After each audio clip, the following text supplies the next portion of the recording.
सगळ्यांनी पूर्ण ऐकून घ्या पहिले, त्याच्यानंतर त्याच्यावरती रिॲक्शन द्या. मला एक गोष्ट अशी सांगायची की कुचक्या आवाजामध्ये आता चर्चा चालू होणार आहे की 2 दिवसांनी मोदी येणार, त्याच्यानंतर योगी येणार. मला सगळ्यांना एकच सांगायचं आहे की अखंड महाराष्ट्रावरती हिंदुत्व शिकण्याची वेळ ही गुजरातकडून आणि युपीवाल्याकडून नक्कीच आलेली नाहीये. मला तुम्हाला एक सांगायचं आहे की या महाराष्ट्रामध्ये हिंदुत्व फक्त छत्रपती शिवाजी महाराजांचं चालणार.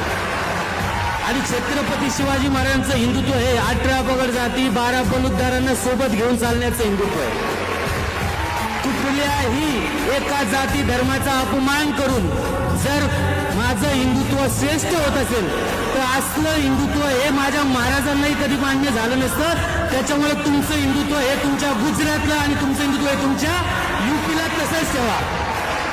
या एकच सांगतो, इथे किती मोदी होऊ द्यात, किती योगी होऊ द्यात, इथं हिंदुत्व हे छत्रपती शिवाजी महाराजांच्याच नावावरती चालणार. ज्यांना छत्रपतींचं हिंदुत्व मान्य नसेल त्यांनी नीतीने राहायचं इथून आणि तुमची झक तुमची तिकडे गुजरातला मारायची आणि युपीला मारायची.